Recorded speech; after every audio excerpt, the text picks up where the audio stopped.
Bienvenidos nuevamente a su noticiero favorito. Esto es Global Noticias Ulima.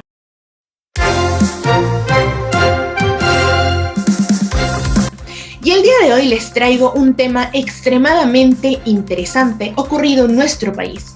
Este es la Comisión de la Verdad y Reconciliación. Para ponerlos en contexto, es necesario comentarles los antecedentes.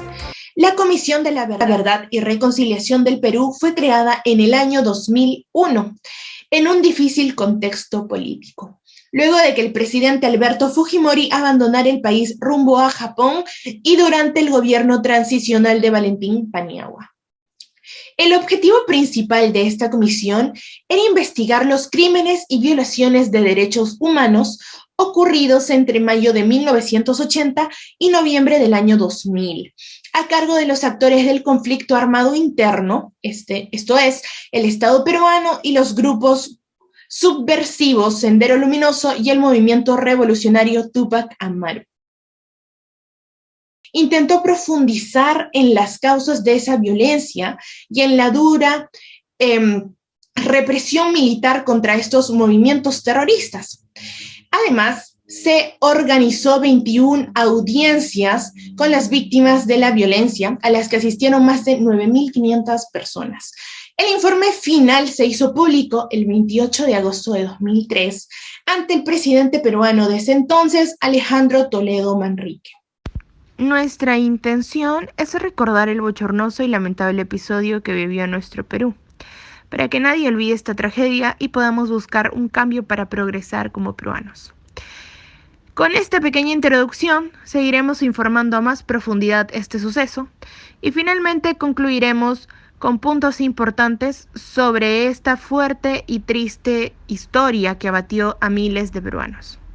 Dicho esto, y sin más preámbulos, le doy el pase a mi compañero Bruno, que les hablará más profundamente sobre dicho tema. Adelante, Bruno. Muchas gracias, compañera. Y así como mencionaste en el informe final, se hizo público en 2003. Sin embargo, tiene su origen en junio de 2001, por parte del presidente del gobierno de transición, Valentín Paniagua, y fue presidida por Salomón Lerner Febres. Sin más, pasemos a desglosar este importante informe final, el cual expone un doble escándalo en las 2 décadas finales del siglo XX, el del asesinato, desaparición y la tortura masivos, y el de la indolencia, ineptitud e indiferencia de quienes pudieron impedir esta catástrofe humana y no lo hicieron. Las principales conclusiones generales de la Comisión de la Verdad y Reconciliación serían demasiado largas para este espacio. Por ello, presentaremos una amalgama que nos permita comprender la resolución del informe. Aplicando la estimación de múltiples sistemas, las víctimas fatales ascienden hasta 69.280 personas. Esta cifra supera por mucho la de los conflictos externos e internos sufridos en toda la era republicana de Perú, como la guerra con Chile, por ejemplo. Otra conclusión es: el conflicto no afectó de manera proporcional al país, ni geográfica ni socialmente. De cada 4 víctimas, 3 trabajaban en el campo y tenían de lengua materna el quechua. Además, la CBR ha constatado que existió una notoria relación entre la situación de pobreza, exclusión social y ser víctimas de la violencia. Sobre el PSP, Sendero Luminoso, son ellos la principal causa del conflicto armado interno. Además, fueron las principales perpetradores de crímenes y violaciones de los derechos humanos, siendo ellos el 54% de los causantes de las víctimas. Sendero Luminoso encontró en el sistema educativo una forma de captar adeptos, y a quienes incitaba a morir de la manera más cruel y sangrienta, mientras que sus dirigentes máximos, como Abimael Guzmán Reynoso, residían en Lima, de la manera más tranquila posible en su contexto. Tienen la responsabilidad de masacres a comunidades campesinas y la violación constante de sus derechos humanos. El movimiento revolucionario Túpac Amaru, a pesar de no recurrir a la violencia masiva contra la población desválida, incidió en asesinatos y secuestros a figuras de poder de la oposición y a los disidentes de sus filas. Además, sus discursos de usar la violencia como motor político favorecieron a la expansión del Sendero Luminoso. Sobre el Estado, la CBR afirma que su desprecio y desinterés sea tanto por un factor geográfico o de herencia cultural hacia la población más despreciada del país, influyó mucho en el desarrollo de este conflicto, y el olvido de aquellas comunidades por parte de esos organismos fue lo que dejó a la influencia y ataque del Partido Comunista de Perú, Sendero Luminoso, y el abuso de nuestras Fuerzas Armadas en un aire de violencia lamentable. Se critica con demasía el haber regalado todo el poder a las Fuerzas Armadas y su antipatía hacia el pueblo campesino de la Sierra. Por ello, la actuación de las Fuerzas Armadas, en cierto momento se les reconoce y se rinde homenaje a todos los militares fallecidos o discapacitados al cumplir su deber con ética y moral. Sin embargo, es nuestra labor declarar que muchos cometieron violaciones de derechos humanos y crímenes de lesa humanidad, con estrategias como la represión indiscriminada contra la población considerada sospechosa de pertenecer al Sendero Luminoso, los cuales terminaban en desapariciones y asesinatos. Terminando esas conclusiones generales, queremos mencionar un paso a la reconciliación promovido por el Ministerio de Cultura, llamado el Museo de la Memoria. Es un espacio de conmemoración a aquellos perdidos y afectados durante el periodo de violencia de Perú. Se le llama también el lugar de la memoria, la tolerancia y la inclusión social, donde podremos ver y entender los errores que cometimos, el por qué debemos intentar unificar al país y qué debemos hacer para que esto no se repita.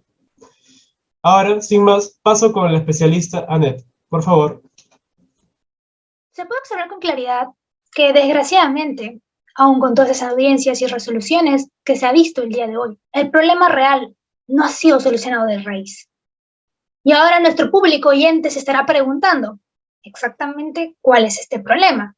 O sea, el gobierno agresor sucedido por las épocas de terror entre los 80 y 2000 por fin está dando la atención a las zonas olvidadas. Fin del problema. No, ahí está el problema. El Estado se siente obligado no lo está haciendo porque es su deber como protector y benefactor del pueblo. Lo está haciendo sin ganas. Le da el dinero a los gobiernos regionales, pero ¿le dice a estos gobiernos qué puede hacer con eso? Obviamente lo dicho con anterioridad no es para provocar a nadie, no me malinterpreten, sino para comprender cómo en pleno siglo XXI, Castillo termina en el poder. No es porque sus votantes sean tontos, no. Es porque la gente está cansada y desesperada por el cambio. Entonces, si no podemos irnos a extremismos, ¿cómo hacemos un cambio? Simple. El pueblo debe estar presente en la política. Desde las escuelas, las instituciones y la sociedad civil se debe de concientizar políticamente a los próximos votantes. Porque desgraciadamente ya en el presente ya no se puede esperar que de la noche a la mañana la ciudadanía actual sea consciente de esto. Pero podemos ir haciendo algo, como fortalecer los controles anticorrupción y promover la presencia civil. Aprendamos un poco del pasado e intentemos no repetirlo. Busque el bien común para todos los peruanos. Eso es todo y hasta la próxima.